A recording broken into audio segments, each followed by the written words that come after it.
Because I said they keep matching up against each other, and that seems to still be holding true. We've got another one between the two. B, can you guess what he's playing? I don't think it's too hard to figure out. He's once again whipped out the Malians.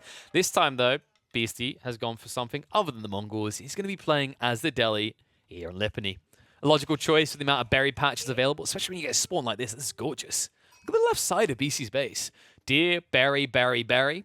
Very nice. If you wall off this area near the neutral trade, plus the small choke point here, it's going to be very difficult for B to do any sort of raiding.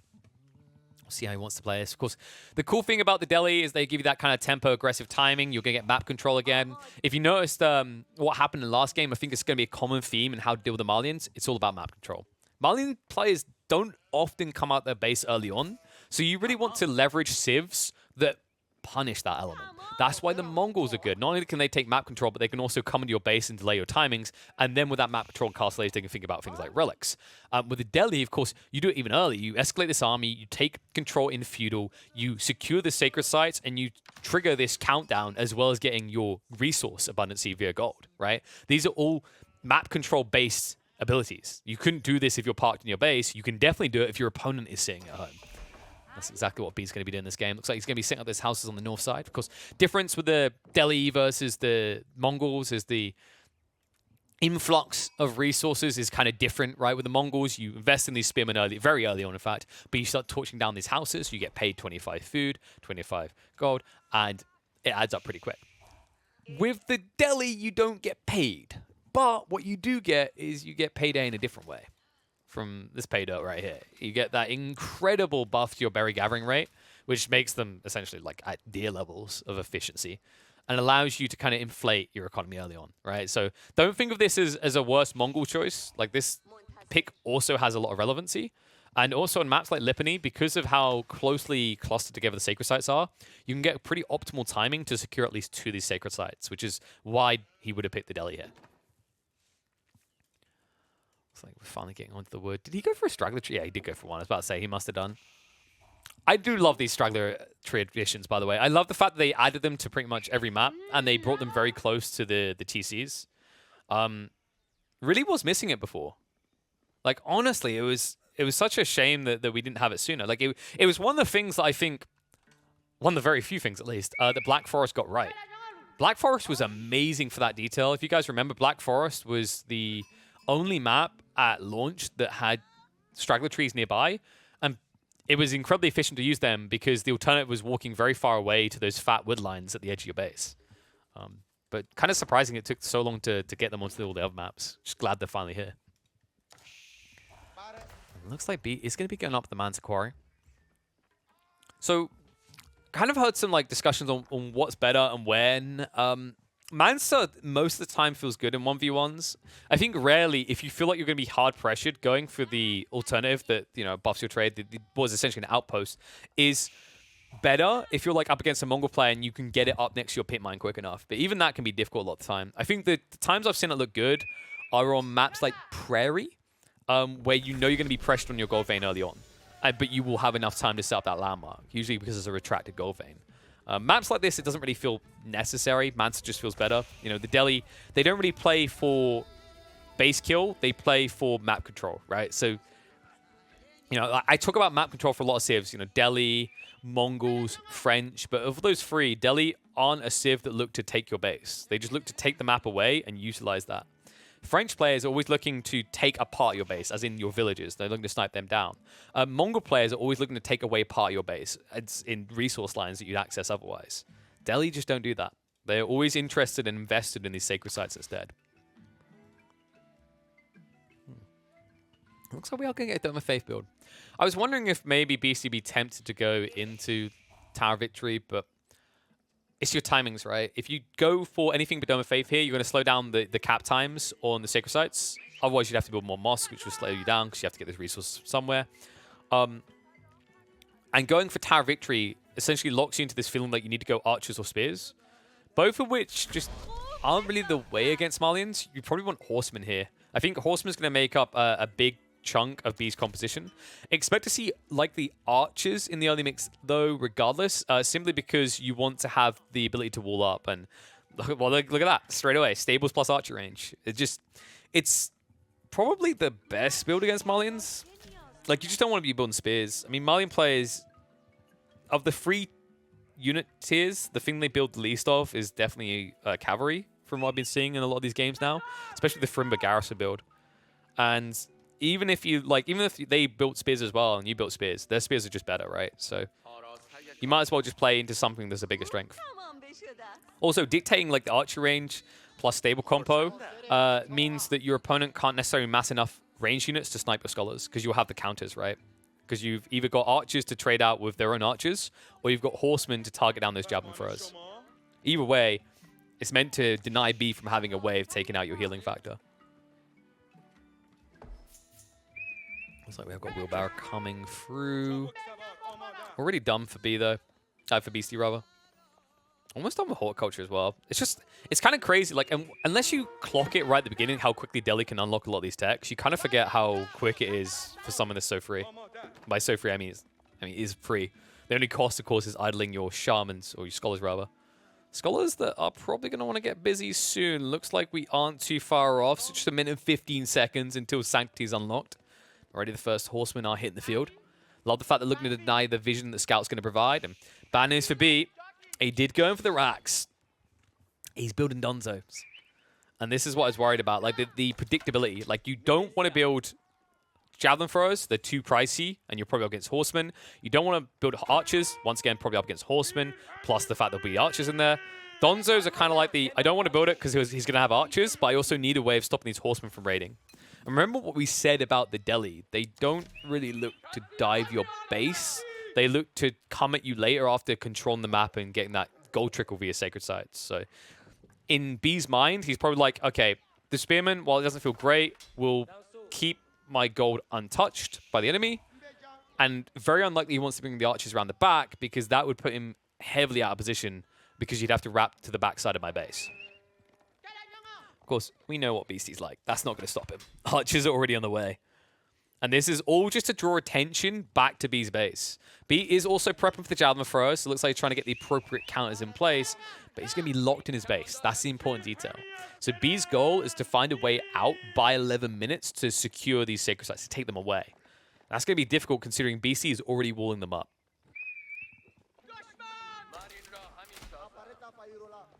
Archers have arrived. Of course, the first javelin thrower is here. The advantage being the defender. Nice round on the scout. Not quite enough damage to kill him off. Maybe if he commits, though. Unwilling to with the horseman. Didn't want to get that final stab. So scout will stay alive.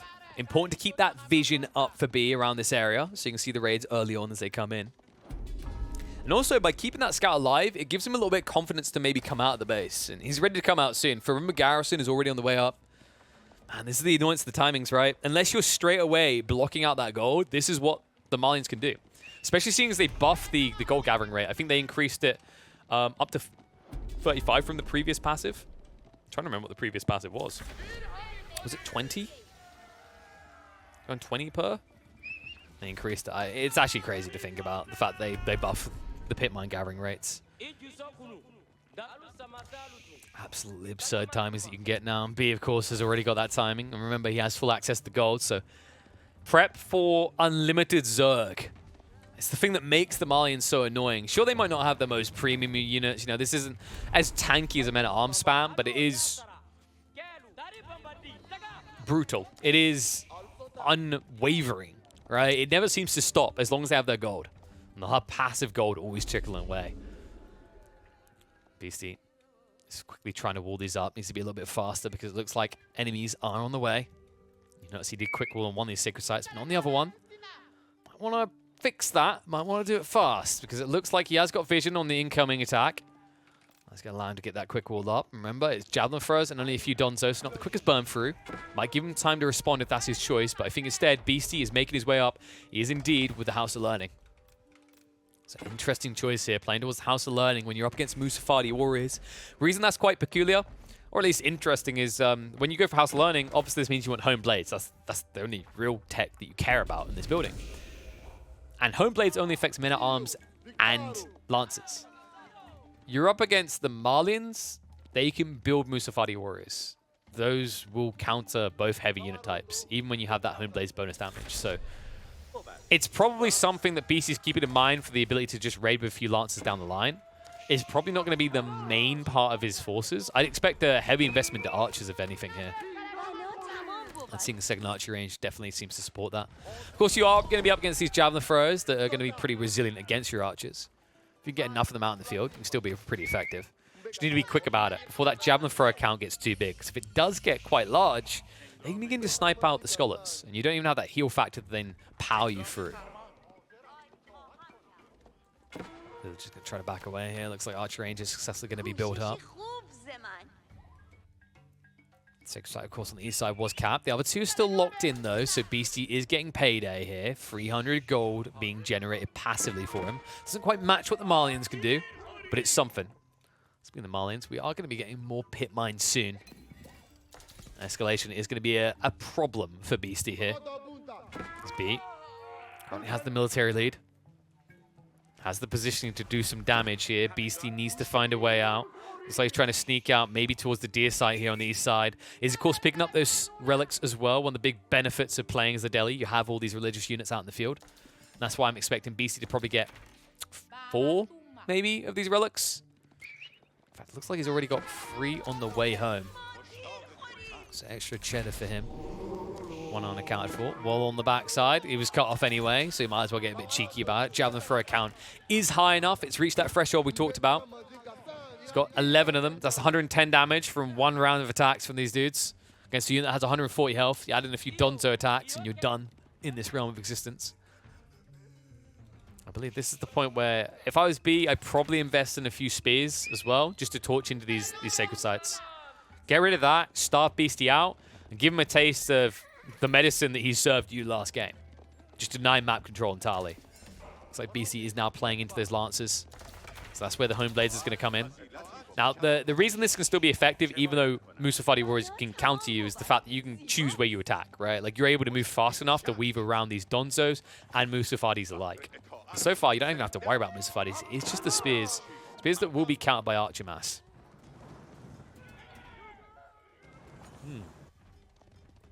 Interesting. More monks coming, or imams rather, coming from B. So it looks like he's trying to optimize his force, make them more efficient, right? Make them last longer by healing them up, any damage done. It's not a bad idea here. Especially considering that it's very difficult for Beastie to reach in and snipe them at the moment.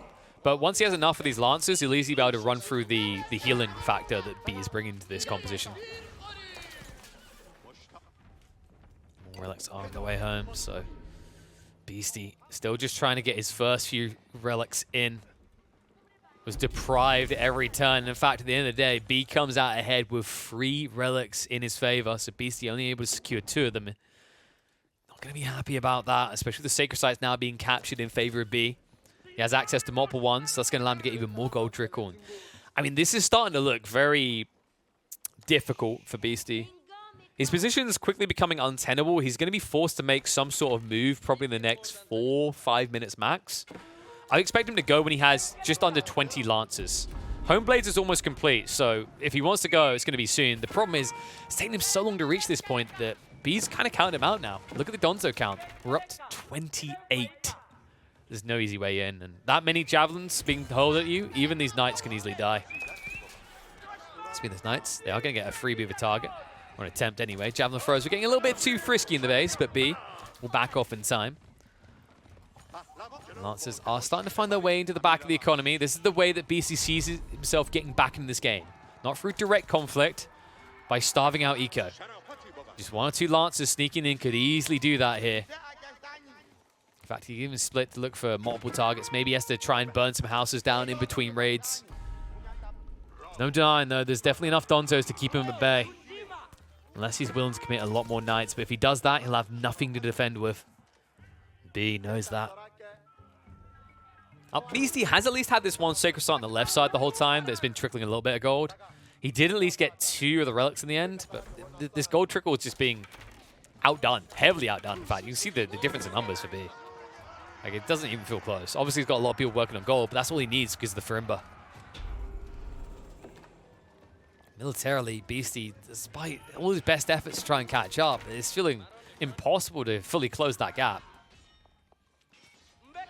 like he will at least be able to deal with the initial defenders on the backside. The problem is there's just so many Donzo here anyway. Meanwhile, on the base, going to be forced to clash. Line formation to try and quickly shuffle away. Donzos are going to turn around. Heavy damage coming out on the Lancers. They need to get some healing factor on them, so Skulls are finally going to arrive. But they're panicking. Pathfinder's screwing him over right now. BC losing a lot of the Lancers. Archers are quickly targeting down those spears, though. Donzos reduced to half on the front line. Javelin throws are going to be somewhat exposed. Pushing continues. More of the Lancers are on the way. Plenty of Donzos here to hold for the time being for B. Half-half composition, and Javelin throws, of course, with a lot of range resistance up against these Archers. Archers only doing about a third of the damage. Night count getting incredibly low. Scholars also now starting to be sniped. It should be an opportunity for BC to hold, but he needs to do more than this. He now needs to get out on the field and find some permanent damage. Because this is merely a stepping stone for Malians. They'll continue to escalate at home, which is why you see BC continues to raid in with Archers and Lancers wherever he can. Good fight coming out, though. That looked a little bit awkward for BC there, where the Lancers were panicking and kind of narrowly running past each other to try and pathfind out. But what it was doing is it was baiting the spears to commit further in. And BC milked that to its entirety. The Javelins weren't able to target him down on his Archer count as quickly. So the Archers were initially making the difference. Like, they very quickly snowballed this into a lead for BC. And it's now why he's able to push out of the base. Donzo's quickly trying to make the way to the front line, but Archer's always just pushing them back. More troopers on the way. This is where I'm expecting 1 or 2 more Lancers possibly to try and make their way around in the economy. It's a little bit difficult right now for Beastie, though. Only has 8 to his name. He needs to get some healing out on them, but Scholar's also in a little bit of a pickle. More Lancers on the way. Javelins are going to be hurled down. Nice snipe on another one of the Lancers. Good brace comes out. Stuns onto multiple. Donzos did have to be committed there, though. Some Lancers will be able to pull away, and Archer mass a little bit too big. Notice that B is not even turning around now. Javelin throws will not cut it anymore. This many Archers will snipe you out. In fact, yeah, okay. Or you could try to take this fight. That's also an option. But now you run the risk of overkilling units. Nice snipe on the Scholar, at least. And remember, you do need good trades if you're B doing this, because although you're getting a discount, like the original cost of these Javelin throws was 120 resources compared to 80 the Archers. So even that 20% discount, you know, 1-for-1 trades will not be good enough. All in all, though, B still keeping a slight lead, but oh, Beastie, what a raid.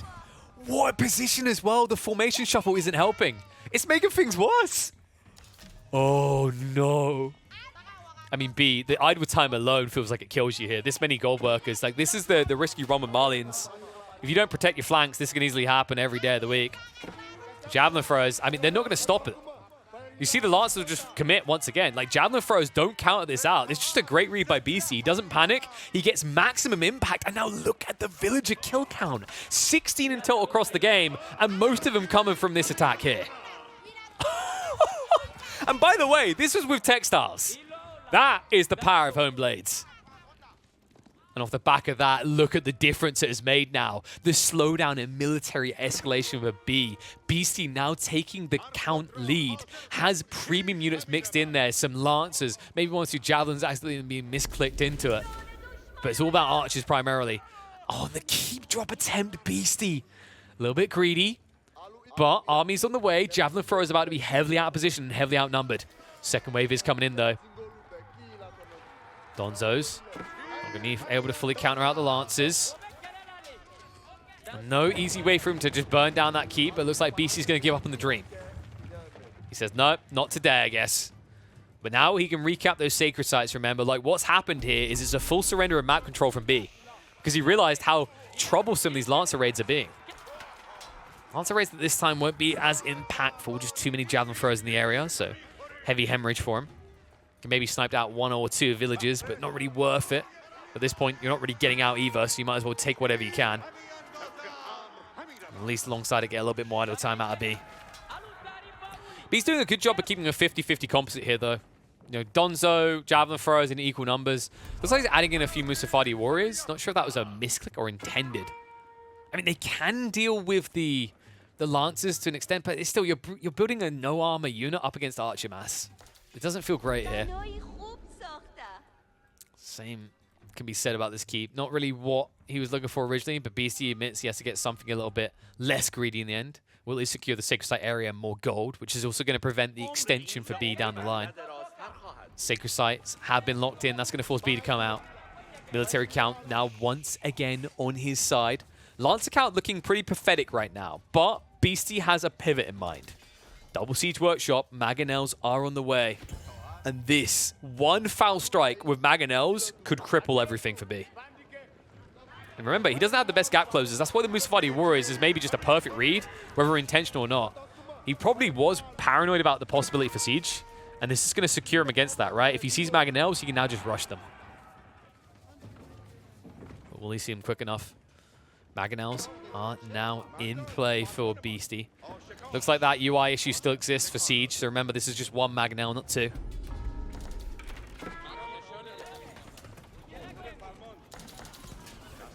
I do believe B, did he get a whiff of it? Yes, he did. So he now knows. He knows what he's up against. He knows the trouble that awaits him. He needs to respect those Mangos. Greased Axles is still some way away, though. Mango shot coming out. Nice hit there. He tried to dodge with the Donzos, and it just led into the Javelins instead. Even better value for Beastie. Now, keep in mind, B doesn't have much healing. He has one Imam here to try and save the day. Mangos are on the way. Musafadi are wrapping around, though, and Beastie. Beastie. Oh, he hasn't noticed. He hasn't noticed. Kind sir. Oh, no. That doesn't feel good in this situation. Mango shots are going to come out. It's going to be a complete whiff, though. And Beastie, he just lost both Mangonels to 5 Musafadi Warriors. The Musafadi Raiders reign supreme. Beastie has to get out of here. This doesn't feel like a good fight to be taken anymore. Javelin throw mass is a little bit too big here. The only upside for him is that it's not being fully optimized by B. Archer Bull will at least stay alive. The Beastie, oh man, that raid. 5 Musafadi Warriors. That's what I was talking about, by the way. That's why it's very difficult to build Mangonels to counter Javelins. One group of Musafadi get through, they run you down. They're so damn quick. And you saw the damage 5 of them could just do. So quickly cleaning up the siege. Another Mango in the field at least. And B. Oh, okay, I don't think that was even intended. He was just attacking. The predictive attack there did not work out at all. Beastie with the aim of a Stormtrooper on that Mangonel. And we have got a switch up, so it looks like sofas are being mixed in by B now. Oh, hello. Thank you very much to Mr. Pesty. I see you coming through with the sub. Welcome back to the Swarm. Speaking of swarms, these numbers are getting pretty big. Oh my god, a swarm of villagers over here. B. He's looking to just deprive gold. He understands what's happening here for Beastie. He hasn't got that many relics. You know, he's relying heavily on sacred sites, and he still needs gold veins. Because this comp requires a lot of gold, right? He's been going for lances, mangoes, even adding crossbows now. And he needs to add in more scholars. Like, this is not cheap on the gold front for Beastie. So good read there by B to try and wall this off. I don't think he's looking towards trade, because obviously that'd be on the other side and very difficult to achieve in this game. In fact, if he ever tried to go and trade in this game with the way it's playing out right now, he'd essentially be throwing the game. Kind of shows you how ridiculous the Malians can be, by the way. Beastie has a 20 villager lead, yet somehow B continues to contest him. Oh, it's the Furuma Garrison. I mean, the Furuma Garrison just does so much for you. Just allows you to be, like, tunnel vision on one resource. And it feels great in these type of matchups where the counter to what you're doing requires that resource as well. So if you think about it, like, Beastie doesn't have a really easy way of dealing with this. Because he needs the gold. Like, it's always going to be contesting around gold. But the way that B's played the mid-map, like, you know, he's now just getting all the gold he needs. Beastie, he might actually find a golden opportunity. Oh, no, B. Beastie, the one villager for glory here. And I think he knows about this. Yeah, he's setting up an outpost in the area. And these Lancers, I mean, they're going to get the maximum value, the maximum pain. B! 20 villages stuck in no man's land. Oh, wait, no man's land isn't correct. This is a prison. This is a gulag, and you've been brought here to die. He needs to burn through quickly. The problem is he's burning through the wrong way. These villagers have no way out. Wait, what? What? Okay, I'm just going to say it. That's BS. Palisade gates are BS. I can't believe that worked. So B will not lose all the villages. BC did buy a lot of time, though. And look what he's been doing in the meantime. Good lord, Maganel count out to 5. Sorry, 4. Those Fuddy Warriors are a nuisance, though. We mentioned this, like, gap closing them is not easy. Chasing them is not easy. Counter them, not easy when they don't want to fight you anyway. Archers are at least going to try to mirror them, but with that 1.38 movement speed, they can always stay just out of range. In fact, they can get further away from you. Lancers are now on the way. B did set up some walls, but he only set up stone walls on the right side. Left side is still only wood. An opportunity now for BC to make his way back into the enemy base, but B quick enough to respond. Things have definitely slowed down. Territory's been carved up, and BC has come out slightly ahead. Plenty more gold in his area, under his zone, not to mention the fact that he also has 2 sacred sites to boot. The third one will elude him, though, especially now that those stone walls are up. So maybe an opportunity for B to do like a half-map trade here from left to right, but it would be very risky. It's one of those annoying situations where you wish this neutral trade post was in a corner, because you essentially have walled off for a long trade along here that you just can't do now. So Archers in the end were able to clean up all the Musafadis, minus maybe 1. Good micro there by BC to split off into multiple groups. Now as Archibald can get ready for the main party. Has military pop cap lead, plenty of Maganels to work with. Love the fact that he's adding in Springalds as well. BC understands that with this kind of mass, it's going to be very difficult for B to jump on the Maganels with melee. So it might be that B is considering anti-siege as a solution. Instead, as we can see, B is just leaning heavier onto those sofas. Luckily, they are a mesh fabric with double padding and a solid steel underbar, so they can deal with that amount of pressure being leaned upon them. Okay, enough of the sofa jokes. I love the fact that he's using the scholars as kind of like pseudo scouts, and he's baiting him in with the Maganel shots. Oh, that was actually brilliant. That was actually brilliant. And now, some brilliance is going to be coming out of Beastie. He says, okay, you haven't countered me yet. Especially if we play around choke points. Like, if you're relying on cavalry, how do you do that in chokes? You can't. You can't get around me. So as long as BC plays around this choke point, sets up a keep, yes, brilliant placement, there's no way that B can breach. These Maganels will win the fight. B's only option is go for a wide flank. That's just not feasible right now. It's going to force him to try to commit to stop this keep from going up. BC is going to pull back the villagers. Heavy damage to the Maganels on the sofas. Lancers holding the choke point. Skull's keeping them alive as well. Mango shots are now moving in for the back line. Archers and Javelins about to be heavily threatened here. B goes to the staggered formation, but so many rocks being hurled. No way to hold. Villagers will commit to the keep. They'll get it up, and B is being pushed back further. Oh, man. What a micro there. What a choke point to choose as well. The keep starts to get structured, and Beastie pulls away. And by doing so, he creates this funnel point that the sofas have to collide into. The moment they do, the Maganel smash them down. And from there on out, B is helpless in this fight. No front line, and now no back line to speak of. His back has been broken. BC will be the bane of his existence. Oh, man, that was a brilliant turnabout there. It looked like B was doing a great job of having mid-map control, but I love the fact that Beastie didn't give over too much, right? Like, even when he was making these trades with the Lancers, he kept that Archibald going. Even though Javelin throws should, in theory, counter it, the whole logic here is he's always playing for that long-term goal of baiting you into the heavy Javelin comp. And as soon as you're there, the Maganel play. What I love from that point on was the fact that Beastie didn't overextend too quickly. He looked for raids to buy time, and then he essentially used B's territory carve against him. He played around these choke points where once he saw that sofas were coming out from the Malian player, these sofas can't be utilized because if you're playing in a choke point, you have to go through the front line first, right? You can't flank around. Just great read on Beastie and great way to play Lipany the way it should be from this type of position, right? It's a choke point kind of focused map. Sometimes, you know, the hills aren't as generous, but if you do get those wood lines or you do get those cliff sides, creating these funnel points, things like Maganels, as well as going for heavy range comps, are going to be incredibly beneficial. And the fact that he had just enough Lancers plus Scholars to keep his front line alive, I can say alive because they're not really living their life, they're kind of being beaten to death constantly, is what allowed him to come out in this late game.